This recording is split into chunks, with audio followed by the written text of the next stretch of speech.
कब, क्यों और कैसे डूबी द्वारका? दोस्तों, गुजरात के तट पर समुद्र के गर्त में एक पूरा नगर जलमग्न है।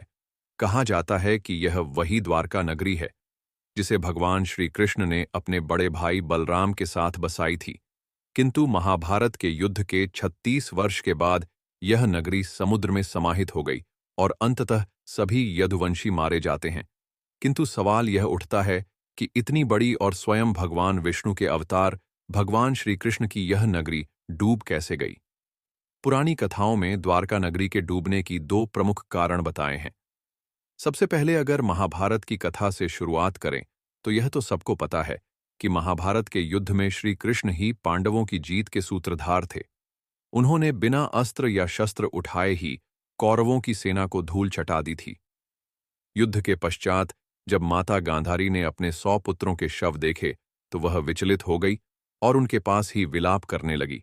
भगवान कृष्ण गांधारी का बहुत सम्मान भी करते थे और उन्हें विचलित देखकर वह शोक व्यक्त करने के उद्देश्य से उनके पास चले गए।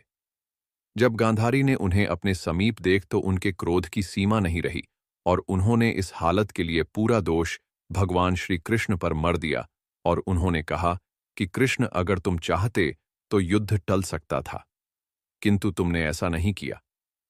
गांधारी ने शोक संतृप्त होते हुए कहा कि मैं इस कृत्य के लिए तुम्हें कभी भी क्षमा नहीं करूंगी। माता को क्रोधित देखकर कृष्ण उनकी बातों को पूरे धैर्य से सुन रहे थे, लेकिन गांधारी का क्रोध बढ़ता गया और उन्होंने श्री कृष्ण को श्राप दे दिया कि जिस तरह से मेरे वंश का नाश हुआ है उसी तरह तुम्हारा वंश भी आपस में लड़ते हुए नष्ट हो जाएगा।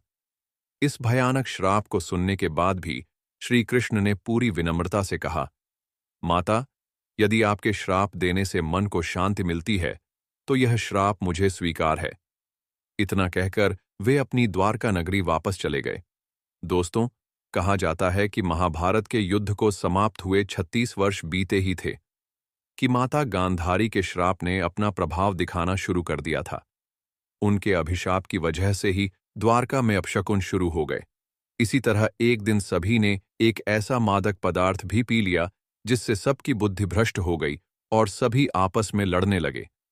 एक तरह से द्वारका नगरी में गृह युद्ध छिड़ गया, जिसमें भगवान श्री कृष्ण और कुछ लोगों को छोड़कर कोई भी जीवित नहीं बच पाया। इसी प्रकार एक और कथा बहुत प्रचलित है, जिसके अनुसार महाभारत के बाद जब 36वां वर्ष शुरू हुआ तब नगर में कुछ ऋषियों का आगमन हुआ। नगर में तरह तरह के अपशगुन होने लगे थे। ऐसे ही एक दिन महर्षि विश्वामित्र के साथ देवर्षि नारद द्वारका गए। यहां जब यादव कुल के कुछ बालकों ने इन अर्षियों को देखा तो उन्होंने उनके साथ मजाक करने की सोची। अर्षियों का मजाक बनाने के लिए वे भगवान श्री कृष्ण के पुत्र साम को स्त्री रूप में उनके पास ले गए और उन्हें कहा कि यह स्त्री गर्भवती है, कृपया आप बताइए कि इसके गर्भ से क्या उत्पन्न होता है। इसे ही कहते हैं विनाश काले विपरीत बुद्धि। ऋषियों को ये समझ में आ गया कि यह युवक उनका अपमान कर रहे हैं। इस वजह से उन्होंने क्रोधित होकर पूरे यदुवंश को ही श्राप दे दिया। उन्होंने कहा कि श्री कृष्ण का यह पुत्र वृषण और अंधकवंशी पुरुषों का नाश करने के लिए एक लोहे का मूसल उत्पन्न करेगा, जिसके द्वारा तुम जैसे से क्रूर और क्रोधी लोग अपने समस्त कुल का संहार करोगे। उस मूसल के प्रभाव से केवल श्री कृष्ण और बलराम ही बच पाएंगे। इस श्राप के बारे में जब कृष्ण को पता चला तो उन्होंने कहा कि यह बात अवश्य सत्य होगी, और यही हुआ दोस्तों। मुनियों के श्राप के चलते अगले ही दिन साम ने एक मूसल उत्पन्न किया। इस मूसल को देखकर राजा उग्रसेन ने उसे समुद्र के भीतर छिपा दिया। इसके बाद घोषणा की गई कि अब पूरी नगरी में कोई भी मदिरा नहीं पिएगा। इस घोषणा को सुनकर द्वारकावासियों ने मदिरा नहीं बनाने का निश्चय किया, लेकिन तब देर हो चुकी थी। द्वारका में अब शगुन की बाढ़ आ गई थी। कहा जाता है कि पूरे नगर में इतने चूहे बढ़ गए थे कि वे रात में सोए हुए मनुष्य के बाल और नाखून कुतर कर खा जाया करते थे। सारस उल्लूहों की और बकरे गीदड़ की आवाज निकालने लगे। गायों के पेट से गधे, कुत्ते से बिलाव और नेवले के गर्भ से चूहे पैदा होने लगे। उस समय यदुवंशियों को पाप करते समय शर्म नहीं आती थी। धीरे धीरे श्री कृष्ण को यह आभास होने लगा कि माता गांधारी के श्राप के सत्य होने का समय नजदीक आ गया है और कृष्ण पक्ष के 13वें दिन उन्हें अमावस्या पर काल का दिन प्रतीत हुआ, क्योंकि अब परिस्थिति बिल्कुल वैसी ही बन रही थी जैसी महाभारत के समय पर थी। इसी परिस्थिति को भांपते हुए श्री कृष्ण ने सबको तीर्थ यात्रा करने को कहा। अब सभी द्वारकावासी तीर्थ यात्रा करने के बाद प्रभास तीर्थ में रहने लगे। कुछ दिन बाद तट के पास अंधक व वृषण वंश के बीच विवाद पैदा हो गया। यह विवाद इतना बढ़ गया कि सात्यकी और कृतवर्मा के बीच झगड़े में सात्यकी ने कृतवर्मा का वध कर दिया। इससे अंधक वंश और वृषणी वंशीय के बीच युद्ध छिड़ गया। इस युद्ध में सत्यकी और प्रद्युम्न, जो कि भगवान कृष्ण के पुत्र थे, वो दोनों मारे गए। अपने पुत्र और सात्यकी की मृत्यु से क्रोधित होकर श्री कृष्ण ने एक मुट्ठी घास उखाड़ ली। हाथ में आते ही वह घास वज्र के समान भयंकर लोहे का मूसल बन गई थी और उस मूसल से श्री कृष्ण सभी का वध करने लगे। जो कोई भी वह घास उखाड़ होता वह भयंकर मूसल में बदल जाती, अर्थात आर्षियों का श्राप अब सच साबित हो रहा था।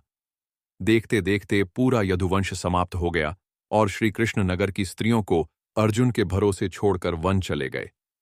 यहां पर एक आखेटक ने उन्हें हिरण समझकर उन पर तीर चला दिया। बाण चलाने के बाद जब वह अपना शिकार पकड़ने के लिए आगे बढ़ा तो योग में स्थित भगवान श्री कृष्ण को देखकर उसे अपनी भूल पर पश्चाताप हुआ।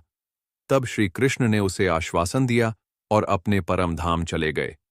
इसकी दूसरी तरफ श्री कृष्ण के पिता वासुदेव ने भी अपने प्राण त्याग दिए, जिनका अंतिम संस्कार पांडुपुत्र अर्जुन ने किया। वासुदेव जी की पत्नी देवकी भद्रा, रोहिणी व मंदिरा भी चिता पर बैठकर सती हो गई।